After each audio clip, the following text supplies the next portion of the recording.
have great pleasure in welcoming the Prime Minister of the Federal Democratic Republic of Ethiopia, His Excellency Hailemariam Desalegn, and to invite him to address the Assembly. Mr. President, Your Excellencies, ladies and gentlemen, I want to congratulate the President of this 67th session of the General Assembly on his election. I also thank him for the very inspiring speech he made at the opening of the general debate. We are confident that the spirit highlighted in the speech will guide him during his presidency. Let me also take this opportunity to express my appreciation to the outgoing President. Mr. President, the reason why I am here at this podium to make my maiden speech to the General Assembly as the leader of the new Ethiopia is because we lost our leader only a little more than a month ago. The passing of Prime Minister Meles Zenawi is a huge loss for Ethiopia and undoubtedly for Africa as well. He was a man of prodigious intellect who was uncompromising in his insistence that Ethiopians and Africans should own and protect their development strategies and their approach to governance and democratization.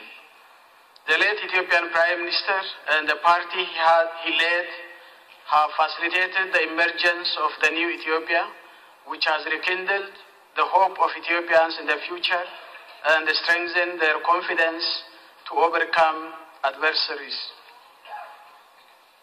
Ethiopians proved their mettle and what they are made of when unexpectedly they were told about the tragedy the nation faced. It is an honor and a blessing to be a leader of a people who are generous in paying tribute to those like Prime Minister Meles, who served them selflessly, a people who had the maturity and wisdom to see and even lucidly articulate who did what for the nation and for the people of Ethiopia. Naturally, this would make any normal human being with the opportunity to lead the country to ask himself what more one can do for his people, not in words but in deeds, as our late Prime Minister often emphasized. There were indeed, as should be expected, doomsday scenarios bandied around about Ethiopia's future.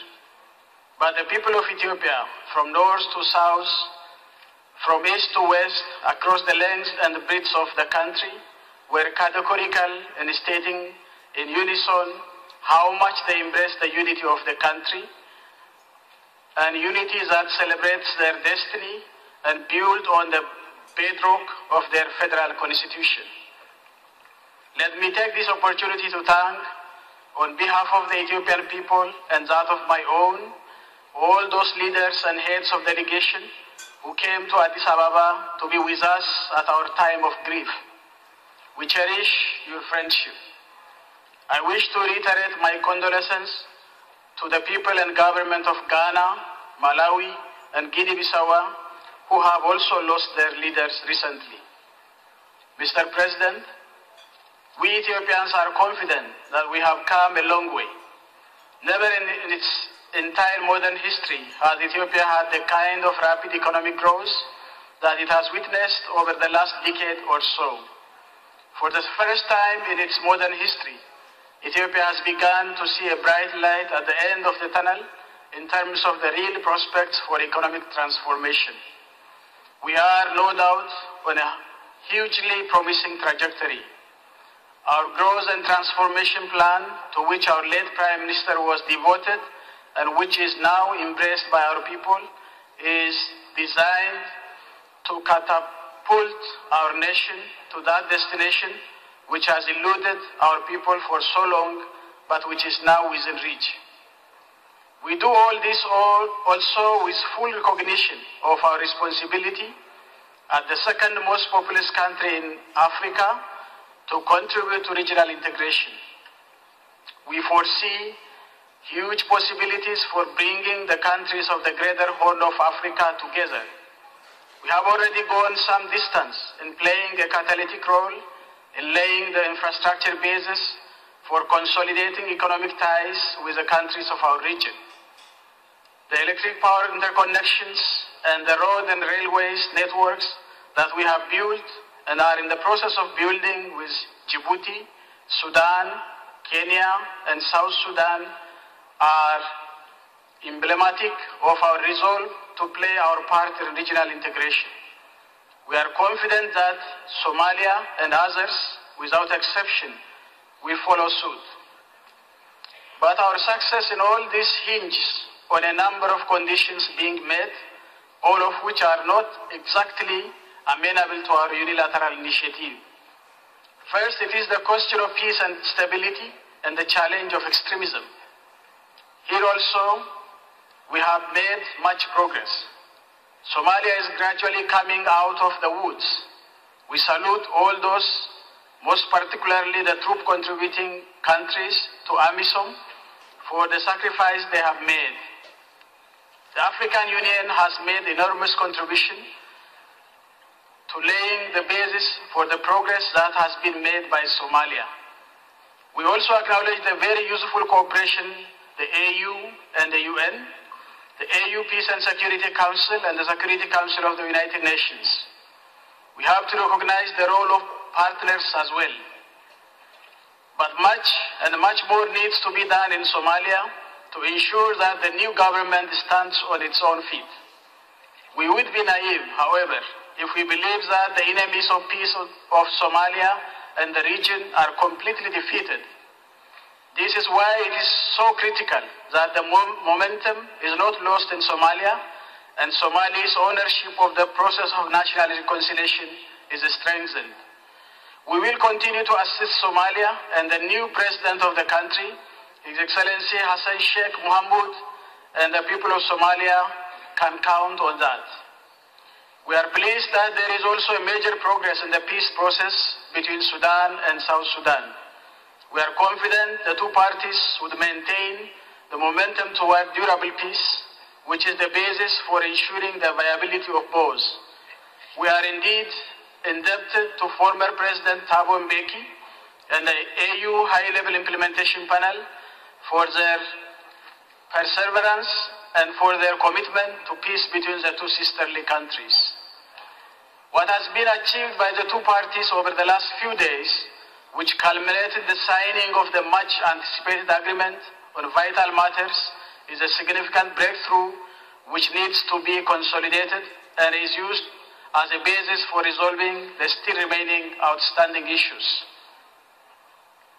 We are confident the two parties appreciate how much their joint effort for a win-win outcome is so vital, not only for their people, but also for us all. For us Ethiopians, peace between Sudan and South Sudan and close relationship between the two, above and beyond the benefit it has for us all, does also have an additional emotional and sentimental value. And this was an issue that our late Prime Minister, even as he was struggling for his life, was following with the same intensity as before and continued to offer whatever added values he could bring to bear on the peace process.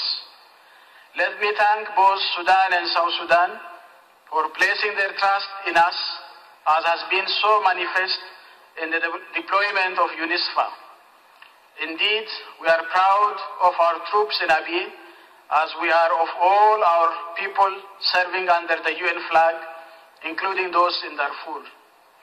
Let me, before I move on to the second challenge we face, to say a few words on broader issues that help put in perspective the challenge of our region faces in securing sustainable peace and stability.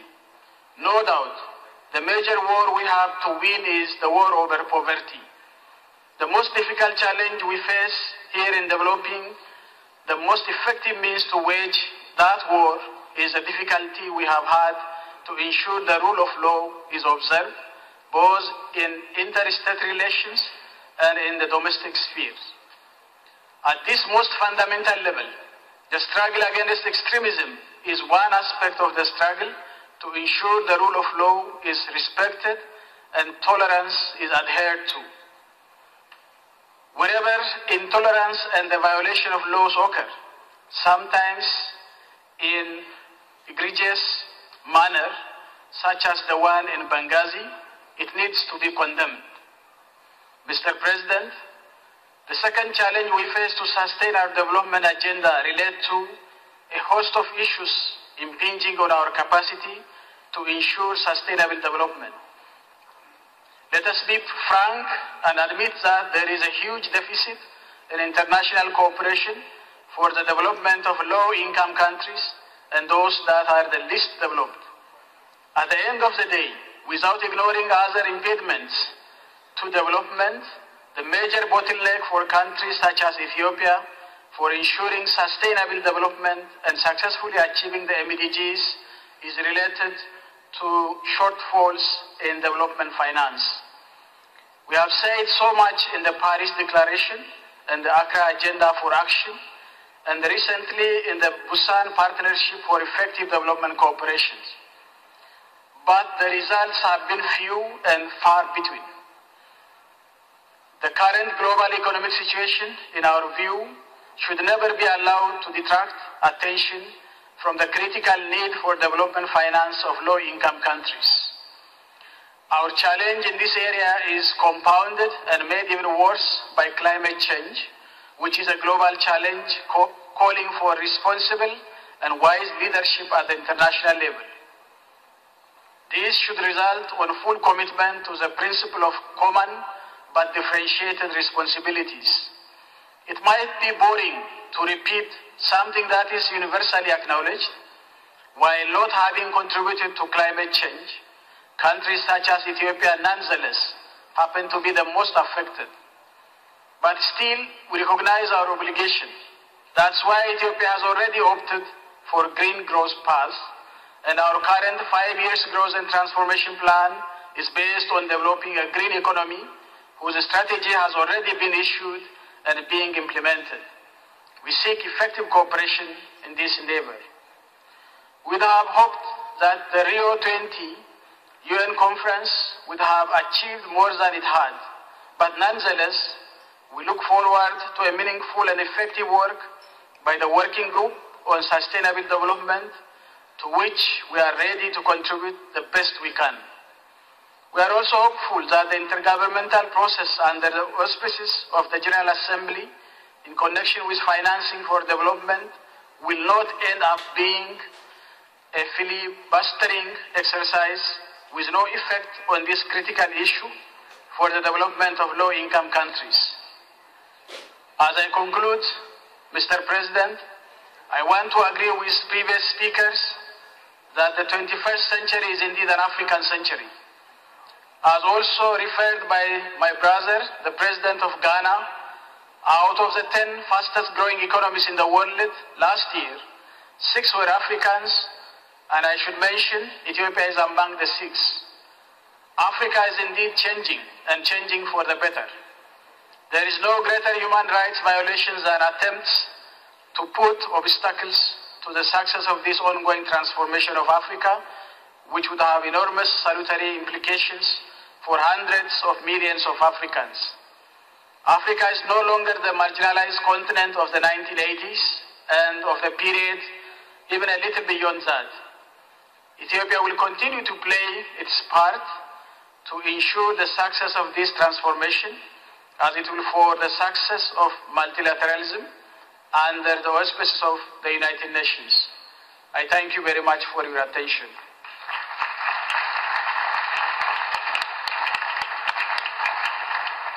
On behalf of the General Assembly, I wish to thank the Prime Minister of the Federal Democratic Republic of Ethiopia for the statement just made, and I request protocol to respond.